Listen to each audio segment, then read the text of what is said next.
Como diz o texto, Filipenses 3, de 1 a 11: quanto ao mais, meus irmãos, alegrem-se no Senhor. Escrever de novo as mesmas coisas não é um problema para mim, e é segurança para vocês. Cuidado com os cães, cuidado com a falsa circuncisão, cuidado com os maus obreiros, cuidado com a falsa circuncisão, porque nós é que somos a circuncisão, nós que adoramos a Deus no Espírito e nos gloriamos em Cristo Jesus, em vez de confiarmos na carne. É verdade que eu também poderia confiar na carne. Se alguém pensa que pode confiar na carne, eu ainda mais.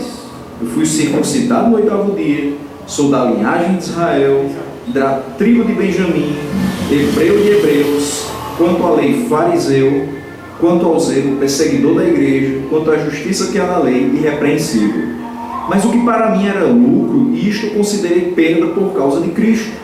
Na verdade, considero tudo como perda, por causa da sublimidade do conhecimento de Cristo Jesus, meu Senhor.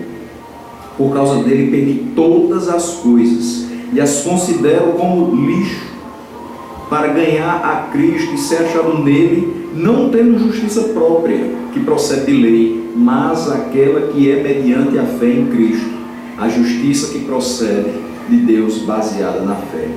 O que eu quero é conhecer Cristo e o poder da sua ressurreição, tomar parte nos seus sofrimentos e me tornar como ele na sua morte, para de algum modo alcançar a ressurreição dentre os mortos.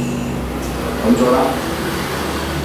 Senhor, nós te agradecemos por mais essa noite de domingo que o Senhor nos permite viver, que o Senhor nos permite reunir em tua casa para te louvar, para prestar um culto ao Senhor e também aprender mais da tua palavra. Que nesse momento o Senhor possa nos ajudar, mediante a ação do teu Santo Espírito, a compreender o que é que o Senhor quer falar aos nossos corações, que a gente possa guardar um bom depósito que a nós será entregue nesta noite. E assim nós oramos no nome de Jesus.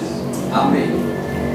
Você pode se assentar, permanecendo com sua Bíblia aberta. Vou citar bastante texto, mas você não vai precisar ficar pulando de um para o outro.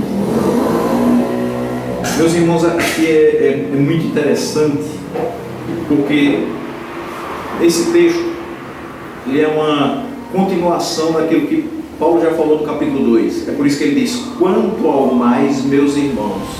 Ele já vinha falando.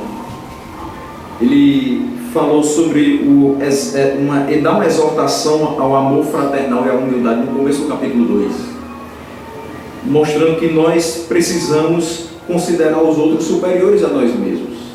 Não devemos pensar de nós além do que nós de fato somos. Nós somos pó e nós somos iguais aos nossos irmãos. Não tem nenhum que seja considerado por Deus maior do que o outro, e quem quiser ser maior, que seja primeiro menor. E ele diz que não deve se ter em vista, no versículo 4, os próprios interesses, mas também os dos outros. Então ele nos ensina a não pensar em nós mesmos, mas pensar no bem comum. Depois ele mostra o exemplo de Cristo na humilhação, que ele poderia ter tomado para si toda a sua glória, toda a sua majestade, mas ele se esvaziou, assumiu a forma de servo e foi obediente até a morte e morte de cruz, como a gente vê nos versículos 7 e 8. E aí depois ele fala a respeito de desenvolver a sua salvação, ou seja, colocar em prática tudo aquilo que você deve colocar como um servo de Deus, como você deve viver como sendo um nascido de novo. E por fim ele vai falar sobre os seus companheiros Timóteo e Epafrodito, que os auxiliariam a chegar até esses irmãos. Interessante que ele diz: quanto ao mais, depois de eu ter falado tudo isso a vocês, de ter ensinado vocês sobre o amor fraternal e a humildade, mostrando o exemplo de Cristo na humilhação, ele é humilde, por isso nós devemos ser. Agindo assim, nós vamos mostrar que somos salvos. Agindo assim, nós vamos provar que somos de Cristo.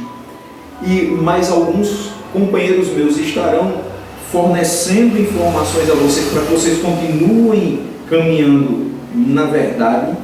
Agora eu quero falar para vocês que não deem ouvidos àqueles que vêm falar contrariamente ao que eu já venho ensinando a vocês. Ou seja, que vocês não creiam que existe justiça própria em vocês. Antes que vocês compreendam que é através da justiça de Cristo que nós nos tornamos justificados. Por isso que ele fala aqui sobre a verdadeira justiça. Quem estava falando isso para eles? Com certeza não era Paulo, com certeza não foi Timóteo, com certeza não foi Epafrodito. Aqui nós percebemos a invasão de falsos mestres. E eu quero já falar um pouco a respeito disso, abrir um parênteses aqui, no sentido de que quando nós estamos falando acerca de missões, nem sempre a necessidade que nós encontramos é de pregar aos de fora a novidade de vida a respeito da palavra de Deus, da mudança de vida, da transformação a partir da palavra, do ensinamento da palavra. Mas hoje nós percebemos a grande necessidade de pregar novamente aos que já são de Cristo e que infelizmente não têm vivido da maneira correta ou com os pensamentos corretos. Às vezes a gente encontra pessoas que, por mais que já foram expostas à palavra, elas ainda acham que partiu delas a iniciativa de estar em Cristo. O que é que eu estou querendo dizer com isso? Que tem pessoas que acham que foram elas que escolheram a Deus e não Deus que as escolheu. Quando nós temos vários textos na palavra que nos dizem: fui eu que escolhi a vós outros, não fostes vós que escolhestes. E por mais que a gente tenha a falsa impressão que faz uma escolha por Deus todos os dias, pelo fato que nós lemos a palavra, que nós oramos, que nós buscamos a sua orientação, mas tudo isso é o Senhor, através do seu Espírito, que nos impulsiona a fazer. Porque se fosse por nós mesmos, não faríamos. Tanto é que foi a pregação do Evangelho que foi utilizada para que esse Espírito nos atraísse para Ele. Porque nós não tínhamos condição de nos salvar. Então era necessário que a palavra fosse pregada, para que através do ouvir da palavra fosse gerado fé no nosso coração, para que aí sim nós nos arrependêssemos dos nossos pecados e pudéssemos crer na figura de Cristo, na pessoa de Cristo. Então ele vai relembrar esses irmãos: cuidado com aqueles que dizem que vocês têm justiça própria. Lembrem-se, tudo vem de Cristo, principalmente a justiça que faz com que eu seja justo e vocês também. Então, aqui ele está antecipando as exortações de conclusão da carta, que só tem 4 capítulos, e nesse momento ele fala de Epafrodito, no contexto da mais profunda alegria, que é o relacionamento desses irmãos de Filipos com o Senhor. E ele diz: quanto ao mais, meus irmãos, alegrem-se no Senhor. E aqui eu quero chamar a atenção para uma coisa. Existem muitos momentos na nossa vida em que nós nos antecipamos as coisas que ainda vão acontecer, e que nós buscamos resolver a nossa maneira, do nosso jeito, sem pedir a orientação de Deus, sem pedir o auxílio de Deus e sem pedir que Ele tome conta daquela situação, para que a gente não venha a sofrer decepções. Porque certamente, se a gente resolver com o próprio entendimento, com a própria força e com os próprios recursos, a gente vai se decepcionar. E se a gente acreditar que pode fazer alguma coisa porque alguém assim falou para a gente, talvez a gente não se decepcione com a própria fraqueza, mas se decepcione com Deus. Porque invariavelmente alguém pode dizer a você: meu irmão, você vai conseguir, você tem força, olha para dentro de você, você é forte, você consegue. Não pense para baixo não, pense que você vai chegar aos seus objetivos, você é inteligente, você é isso, você é aquilo. A pessoa enche o seu ego, levanta a sua bola. E aí quando você... Só que essa pessoa está falando que Deus mandou falar isso para você.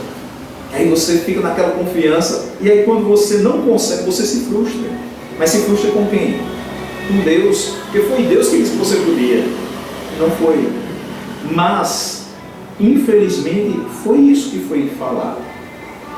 Então nós precisamos entender que nós somos frágeis, nós somos pequenos, e a nossa ansiedade deve ser levada até as mãos do Senhor. Dizer: Senhor, eu entrego a minha ansiedade ao Senhor, eu coloco tudo na minha vida nas tuas mãos.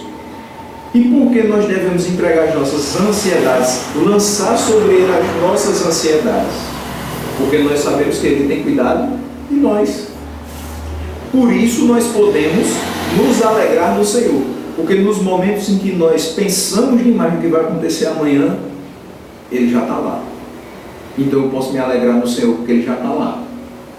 Quando eu penso naquilo que eu já fiz no passado e ainda fico me martirizando pelos erros, pelos pecados que eu cometi, eu posso me alegrar no Senhor, porque Ele afirma na sua palavra que se o arrependimento do meu coração foi genuíno, Ele já me perdoou. Então eu posso me alegrar no Senhor, porque eu já tive perdão dos meus pecados. E eu posso me alegrar que no presente, todos os dias, a sua misericórdia se renova sobre a minha vida. Então, de toda forma, seja no passado, no presente ou no futuro, eu não preciso ter ansiedade, eu não preciso ter qualquer tipo de preocupação, mas eu posso me alegrar no Senhor. E por que a gente fala sobre isso tantas e tantas vezes, de se alegrar no Senhor, quando a gente prega em Filipenses, que é a carta da alegria? Porque nós esquecemos, nos momentos difíceis, que a gente pode se alegrar no Senhor. Nós nos esquecemos de como é bom servir a Deus e da alegria que é proporcionada no serviço ao Senhor. Eu, nos últimos 2 domingos pela manhã, lá na igreja do Médici, a gente pregando no texto de Neemias, eu falava para os irmãos: lembrem-se do Senhor. Nos momentos de dificuldade, lembrem do Senhor. Nos momentos de perseguição, de oposição, seja de fora, seja de dentro, lembrem do Senhor. E a mesma coisa eu digo aqui: para que você se alegre no Senhor, lembre do que Ele já fez, lembre quem Ele é, lembre o que Ele pode fazer ainda na sua vida. Então, aqui, Paulo convida esses irmãos de Filipos e nos convida também a largar a ansiedade e nutrir um bom ânimo. E isso vai fazer com que a gente seja constante e não recue da doutrina que a gente recebeu, que a gente já ouviu falar dessa justiça de Cristo. Então que a gente não esqueça que Ele é justo e nós somos justificados, ou seja, tornados justos pela justiça de Cristo, que satisfaz a exigência do Pai. E aí ele fala que escrever de novo as mesmas coisas para vocês não é um problema para mim, e é segurança para vocês. Por quê? Não é problema ele escrever de novo, aqui falando, começando a falar sobre os falsos mestres, a partir do versículo 2, tratar sobre isso para ele, aconselhar os irmãos a não escutarem aqueles que falam diferente da palavra. Isso não é problema nenhum. Por quê? Porque ele sabe que vai ser segurança para aqueles irmãos. Muitas e muitas vezes nós repetimos os mesmos textos. E alguém pode dizer: o pastor já pregou nesse texto, eu já ouvi ele falando nesse mesmo texto. Ou você pode dizer assim: bom, o pastor está pregando nesse texto, mas eu já vi outro pregador falando no mesmo texto. E por que nós precisamos meditar nos mesmos textos de tempos em tempos? Para que a gente tenha segurança. Ele diz aqui: não é um problema para mim escrever de novo as mesmas coisas, é segurança para vocês. Todas as vezes que eu volto para as Escrituras e sou relembrado dessas verdades, eu fico mais seguro quanto a como eu devo agir e como eu devo pensar. Então ele, aqui quando ele fala sobre isso, na Epístola aos Gálatas, ele fala mais contundentemente contra os falsos apóstolos. Mas aqui ele não precisa falar nem denunciar de forma mais severa, só na medida do necessário. É tanto que ele vai utilizar só esse pedaço aqui de texto. Aqui os oponentes de Paulo podem não ser cristãos, ou podem ser cristãos que defendem a lei de Moisés e insistem na circuncisão como um sinal de salvação. Esse aqui é um ponto. Existiam pessoas que pensavam: eu só posso ser salvo se eu for circuncidado. O que essa pessoa estava pensando? Que Cristo tinha vindo, mas que precisava seguir a lei, ou seja, precisava continuar seguindo alguns ritos do judaísmo. Quando Cristo chega, tudo que era sombra vira realidade. Tudo que era limitado vira completo. Não precisamos mais de sacrifício, de rituais, nada, porque Ele já é o sacrifício completo pela nossa vida. Então você não precisa mais estar subindo em monte para sacrificar nenhum tipo de cordeiro e pedir que o Senhor ali lhe perdoe por conta do derramamento de sangue daqueles animais, porque quem já derramou o seu sangue uma vez por todas e nos trouxe justificação foi Cristo. Mas aqui, Atos 15, versículo 1, nos mostra que alguns indivíduos que foram da Judéia para Antioquia ensinavam aos irmãos dizendo o seguinte: se vocês não forem circuncidados segundo o costume de Moisés, vocês não podem ser salvos. Se eles dessem ouvido a esses que saíram lá da Judéia para Antioquia, eles se entregariam à circuncisão, sem refletir que a questão não era externa, mas era interna. A transformação precisava ser interna, e ela deveria ser vista depois externamente pelas ações, pelas palavras, não por um sinal físico. Então, embora Filipos contasse com uma população judaica muito pequena, que não tinha nem sinagoga, mas a reação contra o Evangelho por parte de vários judeus na vizinha Tessalônica pode ajudar a explicar por que judaizantes viajavam representando agora uma ameaça a essa igreja que tinha um passado pagão. Olha o que diz o texto aqui de Atos 17, do 5 a 9. Os judeus, porém, movidos de inveja, trazendo consigo alguns homens maus dentre a malandragem, reuniram uma multidão e provocaram um tumulto na cidade. E atacando de surpresa a casa de Jason, procuravam trazer Paulo e Silas para o meio do povo. Porém, não os encontrando, arrastaram Jason e alguns irmãos diante das autoridades, gritando: estes que promovem tumulto em todo o mundo chegaram também aqui, e Jason os hospedou na casa deles. Todos estes agem contra os decretos de César, dizendo que existe outro rei chamado Jesus. Tanto a multidão como as autoridades ficaram agitadas ao ouvir estas palavras. Porém, depois de terem recebido deles a fiança estipulada, as autoridades soltaram Jason e os outros. Veja como é complicado. A palavra foi pregada, mas tem gente que, por inveja, começou a pregar contrariamente a essa palavra, tentando fazer com que aqueles que creram passassem a não crer. E aqueles que hospedavam e que davam suporte à pregação naquela localidade, desistissem de fazer isso. Aqui nós percebemos que, infelizmente, aqueles que pensavam ser circuncidados e extremamente santos e salvos, de fato não eram. E é por isso que, porque eles nutriam no coração deles sentimentos, por exemplo, uma inveja, e eles tentam atrapalhar a expansão da igreja do Senhor. É por isso que no versículo 3, quando Paulo, depois de falar cuidado com os cães, cuidado com os maus obreiros, cuidado com a falsa circuncisão, cuidado com esses que estão pregando diferente daquilo que foi pregado a vocês, ele diz o seguinte: porque nós é que somos a circuncisão. O que ele está querendo dizer com isso? Nós é que somos a circuncisão. Nós é que fomos salvos. Nós é que somos nascidos de novo. E o que evidencia isso? Nós adoramos a Deus no Espírito. Portanto, agora há pouco, né? Em espírito e em verdade nós te adoramos. É assim que o Senhor procura verdadeiros adoradores, que o adorem em espírito e em verdade. E esses irmãos assim faziam. Mas além disso, ele diz o seguinte: que eles se gloriavam em Cristo. Aqueles que estavam pregando diferentemente estavam se gloriando neles mesmos. Eles diziam: nós somos circuncidados, então nós somos salvos. Então queria dizer que algo que eles fizeram, um rito físico e externo da circuncisão, era que promovia a salvação deles. Quando, na realidade, se nós podemos nos gloriar que nós nos gloriemos em Cristo, que Ele sim é que garante a nossa salvação. E aí veja só, Romanos 2, 25 a 29 vai mostrar para a gente o que é de fato a verdadeira circuncisão. Ele diz: a circuncisão tem valor se você pratica a lei, mas se você é transgressor da lei, a sua circuncisão já se tornou incircuncisão. Ou seja, se você quer seguir os ritos judaicos, então você tem que fazer tudo certo. Porque se você faz um, mas quebra os outros, então você já se torna incircuncisão.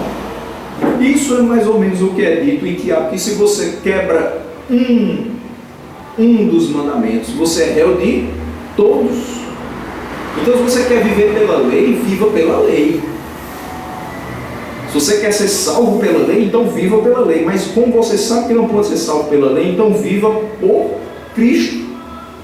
E Cristo, sim, Ele cumpriu toda a lei. Aí ele diz: portanto, se a incircuncisão observa os preceitos da lei, não será essa incircuncisão considerada como circuncisão? E se aquele que é incircunciso por natureza cumpre a lei, certamente ele julgará você, que embora tenha a letra da lei e a circuncisão, é transgressor da lei.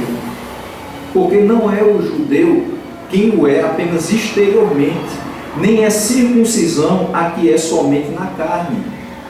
Paulo está falando para os de Roma o seguinte: olha, circuncisão não é o que você fez na sua carne, não.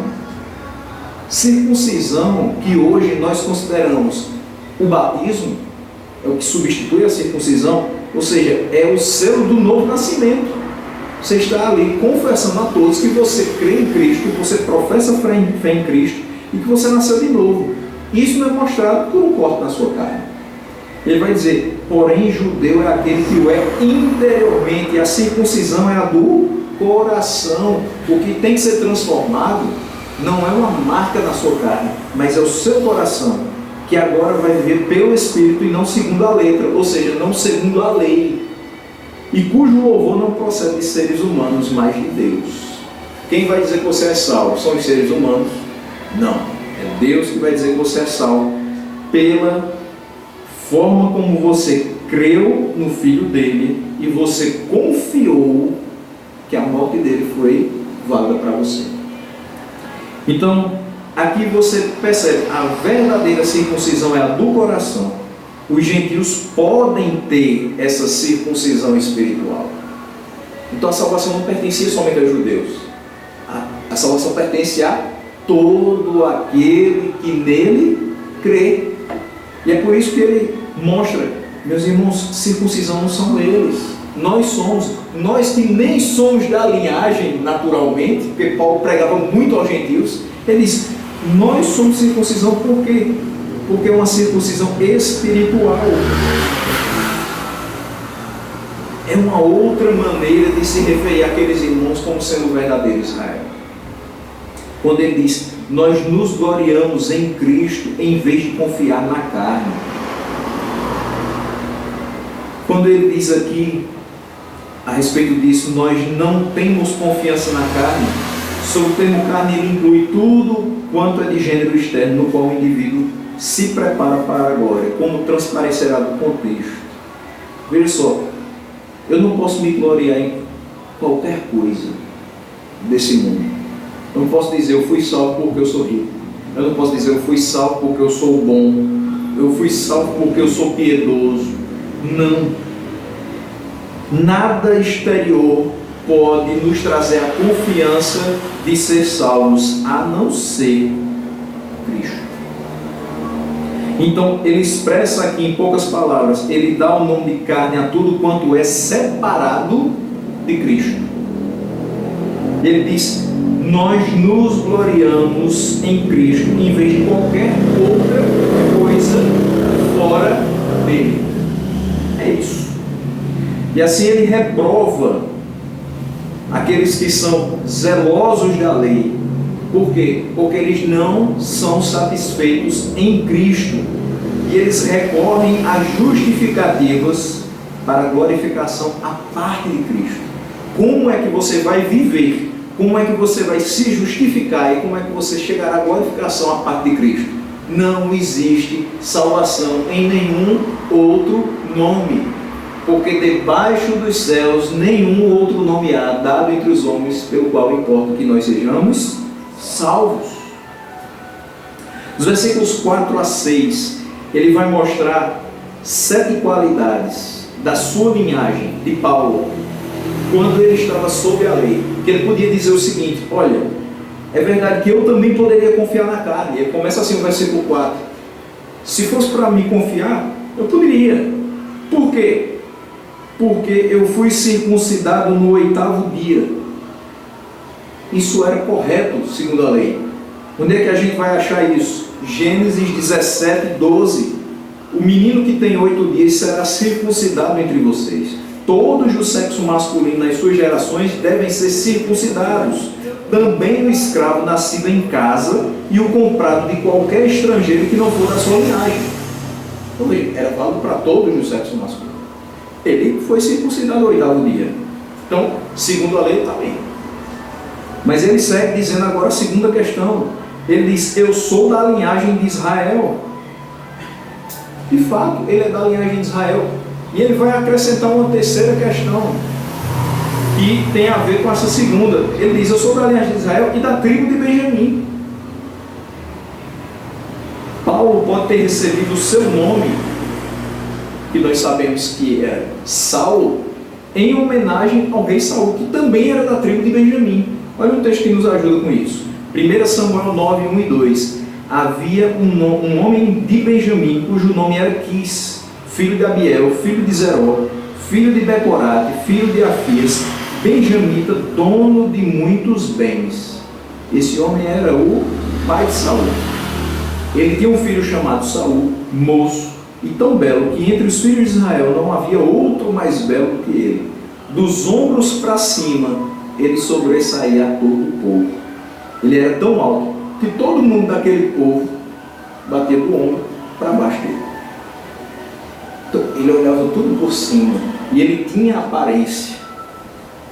E aí ele pode ter sido chamado Saul em homenagem a Saul, ou ser da mesma tribo, ser descendente da mesma tribo.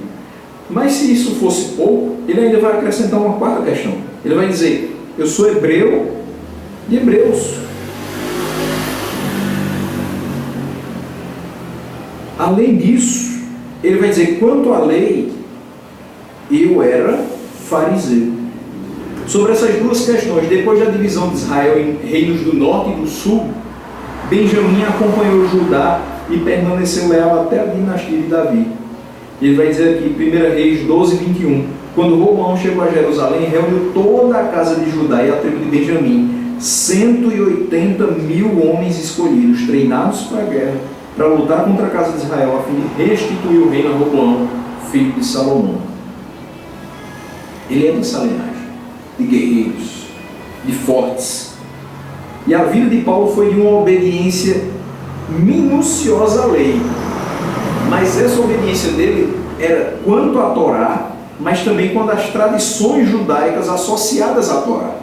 Então ele levava ao pé da letra tudo que estava na lei. Onde é que a gente vai encontrar isso? Atos 22, 3. Eu sou judeu, nasci em Tarso da Cilícia, mas fui criado nesta cidade, e aqui fui instruído aos pés de Gamaliel, segundo o rigor da lei de nossos antepassados, sendo zeloso para com Deus, assim como todos vocês o são no dia de hoje. Por isso que ele fala aqui: quanto à lei eu era fariseu, ou seja, eu levava ao pé da letra. Eu dizia, eu conseguia afirmar, eu fui criado no rigor dessa lei dos nossos antepassados.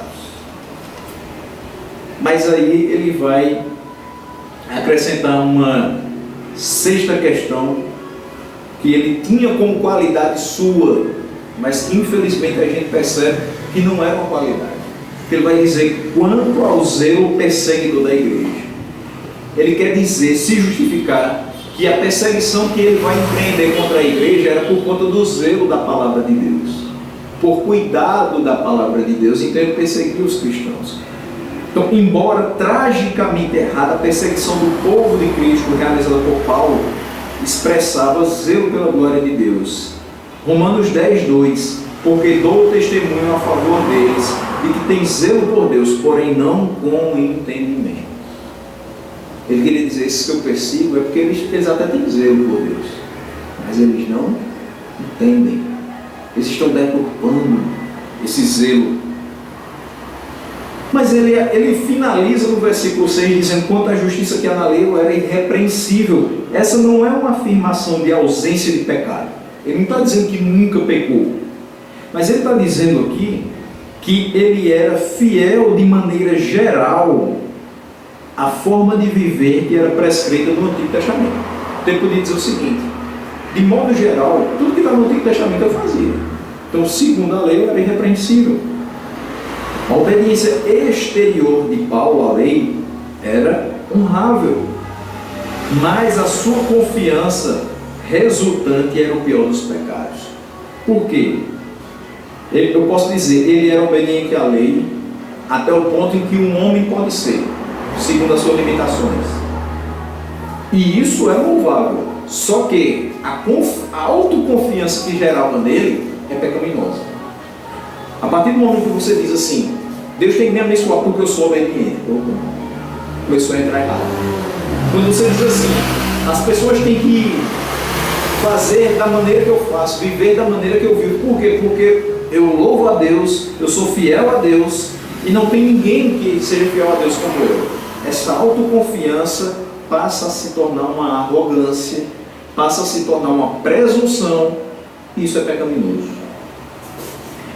Então, ele agora mas ele mostra tudo isso para dizer o seguinte, meus irmãos, se fosse para eu me gloriar, eu tinha todos esses motivos, mas eu quero dizer para vocês que eu não me gloriei em nada disso. Então ele vai começar no versículo 7 falando o seguinte, o que para mim era lucro, ou seja, tudo isso que eu acabei de mostrar, eu considero perda por causa de Cristo.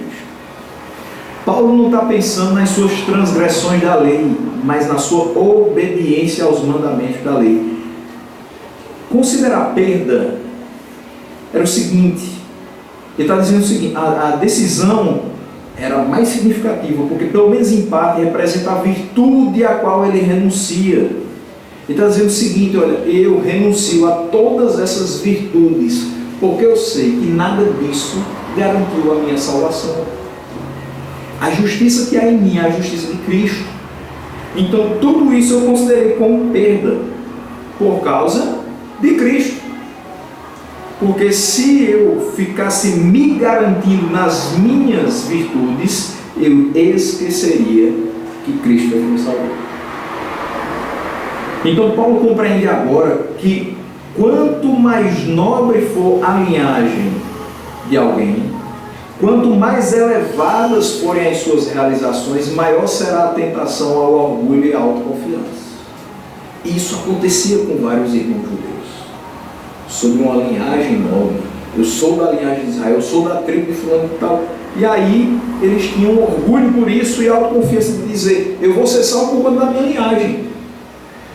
Mas a gente sabe que ninguém é salvo pela linhagem. Você não é salvo pelo seu sobrenome, você não é salvo pelo território onde você vive, você não é salvo por conta de coisas que os seus antepassados fizeram, nem por coisas que você fez ou ainda vai fazer. Você é salvo por Cristo. Você é salvo pela graça mediante a fé. Então Paulo descarta todas as fontes de autoconfiança e de vantagem pessoal por causa de Cristo. Ele está dizendo, não tem nada em mim, tudo vem dele. E aí no versículo 8 ele vai dizer o seguinte, na verdade eu considero tudo como perda, por causa da sublimidade do conhecimento de Cristo Jesus, meu Senhor.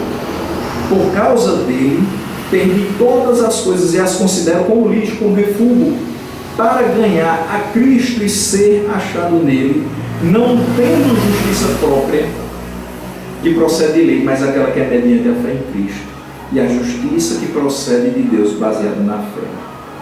Veja só, ele está dizendo aqui o seguinte, tudo o que interferir no meu conhecimento de Jesus, eu vou rejeitar.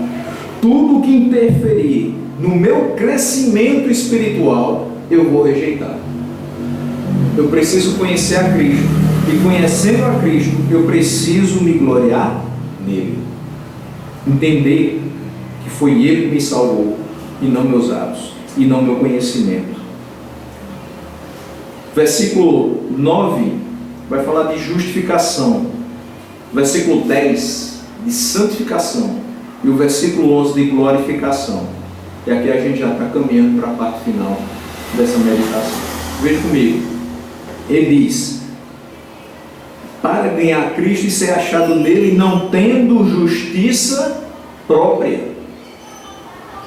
Por isso que essa meditação tem o título A Verdadeira Justiça. A verdadeira justiça não é a justiça própria. Ele está dizendo aqui o seguinte: eu preciso ser achado em Cristo de mãos vazias.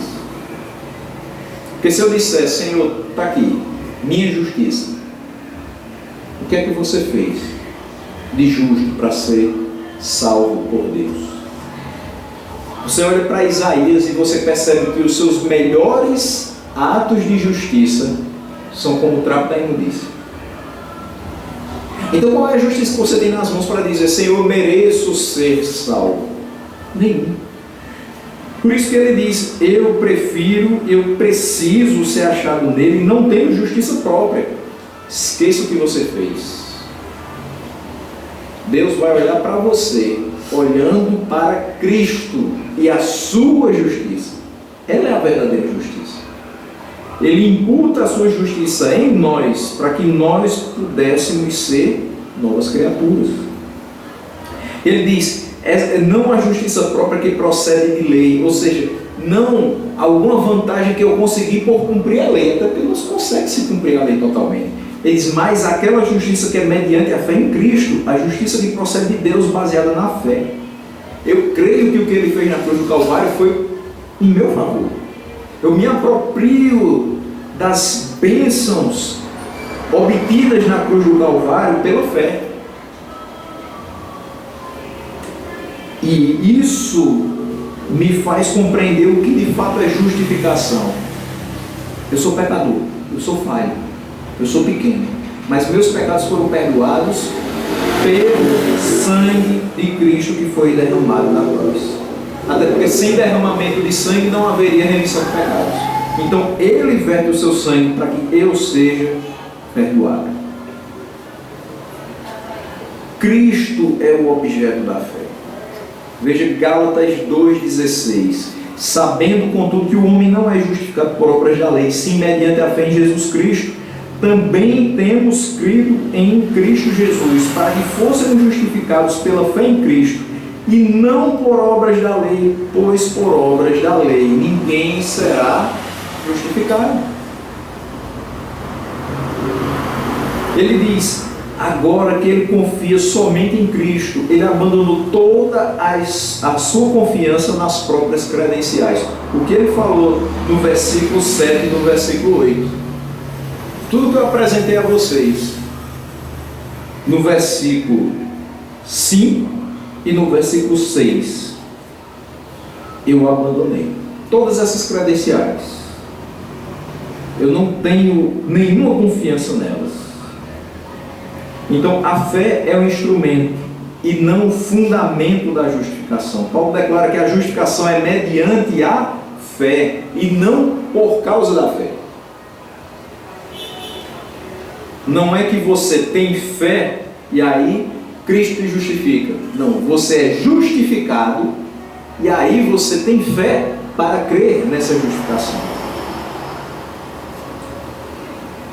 A fé é o único instrumento de justificação. Pela fé, somente em Cristo, nós somos declarados justos nele e nossas obras não têm nada a ver com isso. Romanos 3, 21 a 24. Mas agora, sem lei, a justiça de Deus se manifestou, sendo testemunhada pela lei e pelos profetas. É a justiça de Deus mediante a fé em Jesus Cristo para todos e sobre todos os que creem. Porque não há distinção, pois todos pecaram e carecem da glória de Deus, sendo justificados gratuitamente por sua graça, mediante a redenção que há em Cristo Jesus. É sempre Cristo. A justiça de Deus é mediante a fé em Cristo, e a redenção só há em Cristo. E aí vai falar agora no versículo 10 de santificação. Ele vai dizer o seguinte: o que eu quero é conhecer Cristo. O que eu quero é conhecer o poder da sua ressurreição, tomar parte nos seus sofrimentos e me tornar como Ele na sua morte. O que Paulo está querendo dizer aqui? Ele está querendo dizer o seguinte: eu preciso conhecer a Cristo para me tornar parecido com Ele. Quem deve ser parecido com Cristo? Todo cristão. É isso. O que as pessoas intencionavam quando classificaram os daquela época de cristãos era dizer: eles querem ser parecidos com esse Cristo. Eles querem ser pequenos cristos. E nós precisamos ser cada dia mais parecidos com o Cristo. Porque a partir do seu sacrifício nós nos tornamos, por meio da adoção, filhos de Deus. E Ele se torna o primogênito entre muitos irmãos que somos nós. Então, nós temos que parecer com o nosso Pai e com aquele que é nosso irmão. Nós precisamos conhecê-los para nos tornar parecidos com Ele. Então, isso se dá no processo de santificação. Cada dia você conhece mais da palavra de Deus. E quanto mais você conhece da palavra de Deus, mais você compreende a responsabilidade que tem de viver segundo essa palavra e ser mais parecido com Ele. Então, a identificação com Cristo crucificado e ressuscitado é fundamental para o viver cristão. Mas aí vem o versículo 11 para a gente finalizar. E esse versículo vai falar sobre glorificação. Ele diz: depois de conhecer, a vontade dele é conhecer Cristo e o poder da sua ressurreição, tomar parte nos seus sofrimentos e se tornar como Ele na sua morte. Para quê? Para de algum modo alcançar a ressurreição dentre os mortos. O que ele está querendo dizer é o seguinte: eu sei que eu fui justificado pelo Senhor. Cristo se entregou naquela cruz para que eu fosse justificado. O que é que eu tenho que fazer agora? Já que em todo o processo de salvação eu sou passivo, eu não tenho nada que eu faça que ajude o processo, mas eu tenho uma responsabilidade como cristão de me santificar todos os dias com o auxílio do Espírito Santo. Então, a minha atitude é de, reconhecendo a minha justificação, me santificar. É o que ele fala no versículo 10. E aí ele reconhece que a perseverança do crente depende da vontade e do operar do Deus soberano. Ele diz: para que de algum modo alcance a ressurreição dentre os mortos. Não depende dele, não depende de quem quer, não depende de quem corre, mas de Cristo usar a sua misericórdia. É por isso que ele está dizendo assim: para que de algum modo, ou seja, para que pela misericórdia de Cristo, eu que fui justificado e busquei a santificação, possa alcançar a ressurreição dentre os mortos. Eu fui justificado, eu vivo em santidade, e eu sei que no final de todas as coisas eu alcançarei a glorificação. Eu não tinha vida, mas me foi dada vida pelo sacrifício de Cristo. Essa vida tem que ser vivida de acordo com as Escrituras, porque chegará o dia em que nenhuma das circunstâncias que está presente no corpo dessa terra vai fazer mais sentido, porque o meu corpo será glorificado. As dores que eu sinto não existirão mais. A ansiedade que eu sinto não vai fazer mais nenhum sentido. As tristezas que me sobrevieram durante toda a minha passagem sobre a terra não existirão mais, porque Ele vai enxugar toda a lágrima.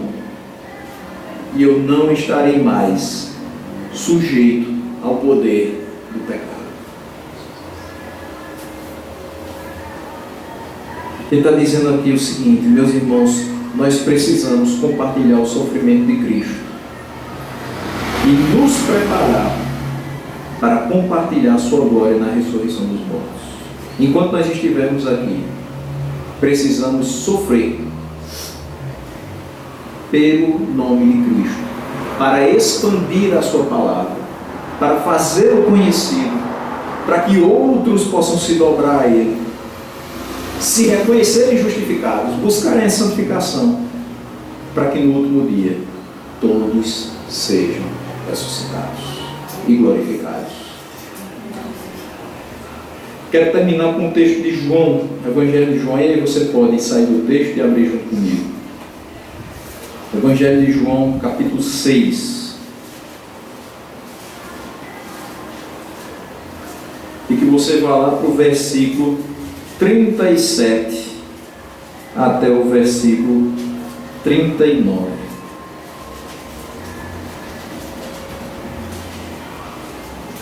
E aí a gente fecha essa meditação.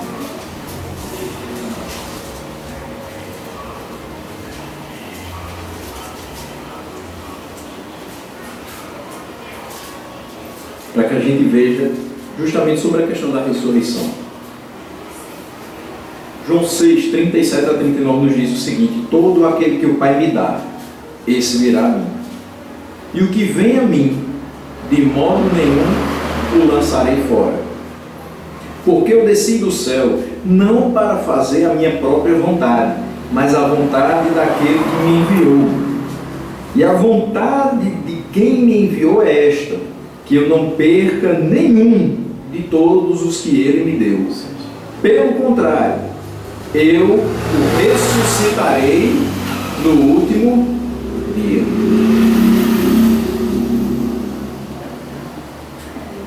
Você tem certeza de que foi justificado? Eu espero que sim, porque Cristo morreu e ressuscitou, e o sangue que Ele ali deixou na cruz lhe justificou de todos os pecados. Você tem buscado a santificação? Eu espero que sim. Que tenha buscado dia após dia a face do Senhor em oração, que tenha se enchido da sua palavra para viver de modo condizente com o Evangelho que Ele foi pregado. E você pode crer na ressurreição, porque Ele diz aqui: todos aqueles que vierem a mim, que foi o Pai que me deu, de modo algum eu vou perder. Pelo contrário, eu o ressuscitarei no último dia.